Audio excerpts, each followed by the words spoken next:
as most of you have probably noticed by now, ACOGs have been a hot topic in the optics conversation. And that's why today we're going to talk about red dot adapters for ACOGs, specifically the red dot adapter by Partizan Solutions. But before we get started, guys, please like, comment, subscribe to the channel. You guys know how all of that helps. Now, a huge thank you to Partizan Solutions, not only for providing us with this setup to review, but also sponsoring a few of our most recent videos. As of the time of this posting, some released already and some not. So thank you, Partizan Solutions. As always, guys, I will always be honest with you guys on what I think of product reviews, whether I think it's good, bad, you know, all of it in between. I think that is fair for everyone, no matter who is providing things to us or supporting the channel, whatever it might be. It's fair to you guys. Now, why are red dots so popular on ACOGs? You have a lot of ACOGs that are going to be, the 4x or the 3.5x, and sometimes shooting that little bit closer distance, room clearing, all of that kind of stuff. Having this red dot is going to make that a little bit easier. And depending on how you mount your red dot to your ACOG, passive aiming with night vision is also going to make a big difference. And that's where this setup comes in. So we have a standard 4x ACOG on a LaRue tactical mount with the Partizan Solutions Atlas Pro mount, and then a EOTech E-Flex. And we've been running this recently for just a few different videos on our general purpose rifles, but also our most recent video with the red right hand LMG upper.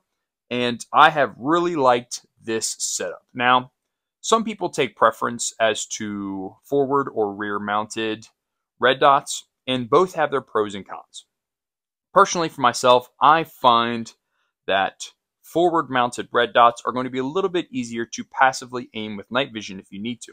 However, I find myself to be much quicker and able to really stay in the dot a whole lot more depending on the type of shooting that I'm doing with a rear mounted red dot. So I'm kind of torn in between which style I really like. Now, the Partizan Solutions adapter mount comes in two different styles.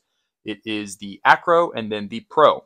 So one has the footprint of all the Delta Point Pro red dots, and then the other the Acro.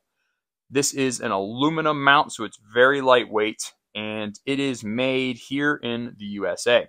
Now, Partizan Solutions does not have a ton of mounts out yet. They are a newer company. But I've talked with the owner quite a bit. He has big ideas and whatnot, and this was kind of where he just wanted to, get off his feet. There was a little bit of a market for it. ACOGs are back on the rise.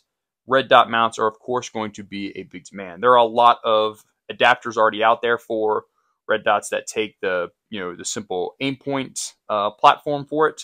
So we have one with the Acro, and now we have one with the Delta Point. Now, I can tell you that we took this optic setup through the ringer over the past couple weeks. Not only, again, just on the general rifles we've been using for different filming, but we used it in the red right hand LMG review video and the LSW production video. And this thing did not have a single issue the entire time. I have not needed to tighten this once. I've not needed to adjust it.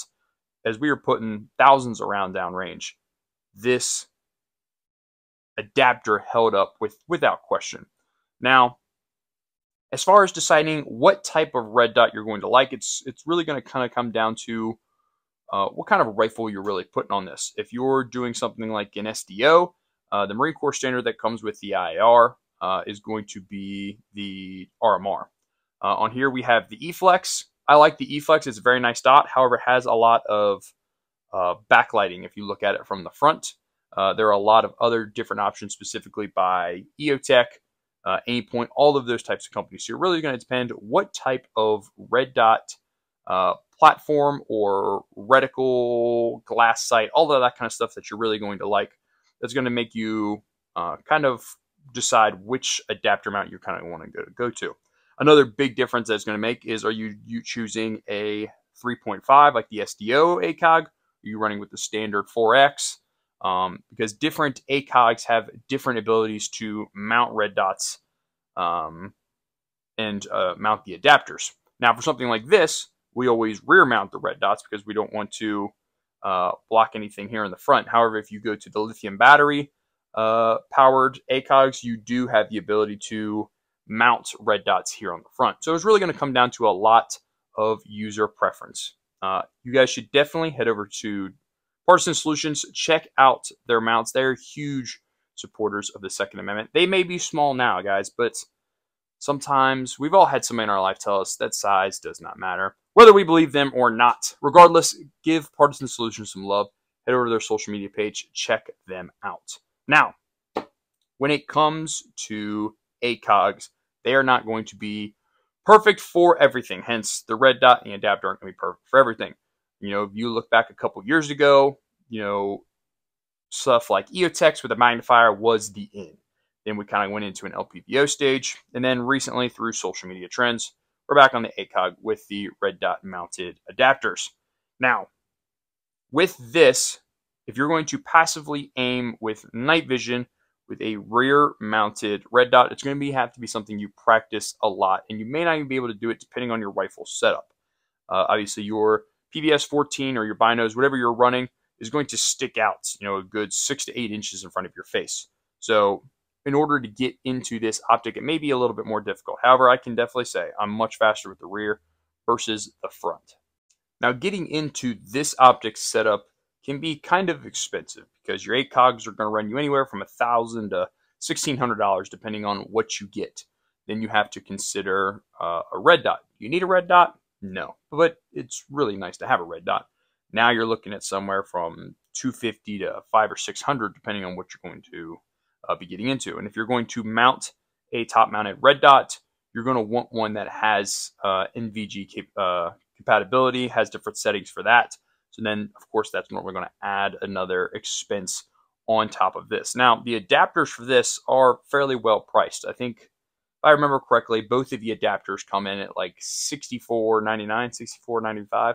Right around that ballpark sounds correct. And for what you're getting, the very lightweight mount, because you don't want to add more weight to your rifle if you don't need to, this is a great option to do so. I know, you know, personally here in-house, we're going to be doing a lot more with the ACOGs. We have LPVO setups. We have EOTech magnifier setups. And I ran the ACOG when I was in the Marine Corps, and now I'm definitely going to be adding that back to the arsenal. You know, I kind of miss it. It's a really nice platform. I'm not going to lie. With all of that being said, guys, head over to Partizan Solutions. Give them some support. Give them some love. Even if you don't buy anything, a like and a follow helps a small company all the same. If you're looking to add a red dot to your ACOG, give them a chance. Guys, that's all I've got. Until next time, train hard, train often.